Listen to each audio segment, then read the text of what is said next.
Hello and welcome to the Atlanta Opera Podcast. I'm composer and conductor Michael Shapiro, and I'm excited to share a new operatic version of the 1931 classic early talking film Frankenstein with Atlanta audiences. Here are 5 things to know about this frightening multimedia experience. Michael Shapiro's Frankenstein, the movie opera.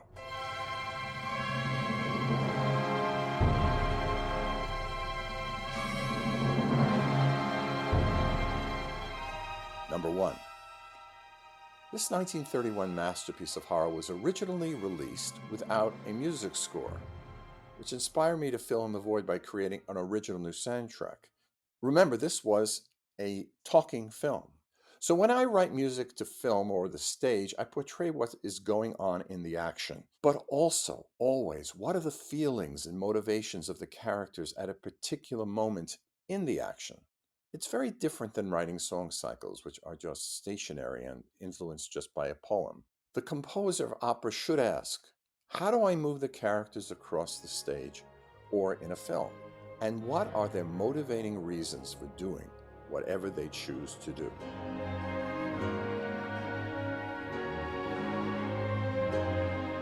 Number 2, did you know that Boris Karloff, who plays the monster, at the time of the making of Frankenstein, was not a well-known actor? And he was not even invited to the Hollywood opening. His acting style, though, was unique and distinct. After the premiere, Karloff's career experienced amazing changes as he brought to the monster passion and dignity. Now go forward just another 30 years into the 60s when I was about 10. Boris Karloff had a show on television, on ABC, I think it was, called Thriller. And it was a show every week. There would be a different hour-long horror story, obviously with commercials. Well, I loved it so much that I wrote to him, Mr. Boris Karloff, Hollywood, California, on my father's stationery. Dear Mr. Karloff, I'm Michael Shapiro. I'm 10 years old. I think you're a thriller. Can I have your autograph? Thank you. Well, I sent it out to him with a 5-cent stamp, and lo and behold, a month later, I got an answer. And he sent me back an autographed picture of himself at that time, and then a picture of himself as the monster, which he must have taken out of a box from the early 1930s.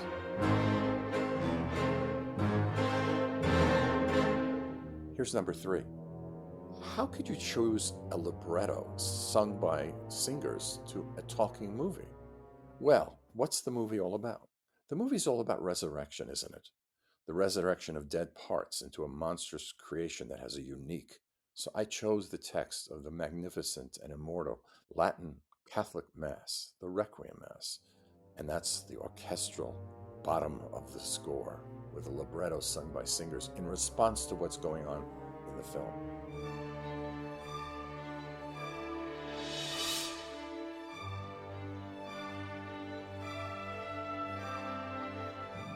Number 4. Do you know that Universal Pictures produced Frankenstein in 1931 for specific reasons to benefit the studio? Sure, because after the success of Dracula earlier in the year, Universal sought another horror story that might rescue the studio from impending bankruptcy during those early years of the Depression. And that's just what Frankenstein did. And here's the last point, number 5. I've been so lucky that my Frankenstein score has become a repertory piece globally and been performed almost 70 times, leading to the creation of 4 different versions of the piece. The first 3 instrumental only, Frankenstein the movie score, chamber orchestra, full orchestra, wind ensemble, with great performances throughout the world. But now the opera, and now the East Coast premiere of Frankenstein the movie opera at your Atlanta Opera. So thank you all for joining me on this Atlanta Opera podcast. If you enjoyed learning more about Frankenstein the movie opera, please rate and review this podcast on Apple Podcasts. It's a great way for more people like you to find out about our content. And don't forget to follow the Atlanta Opera podcast for more great episodes.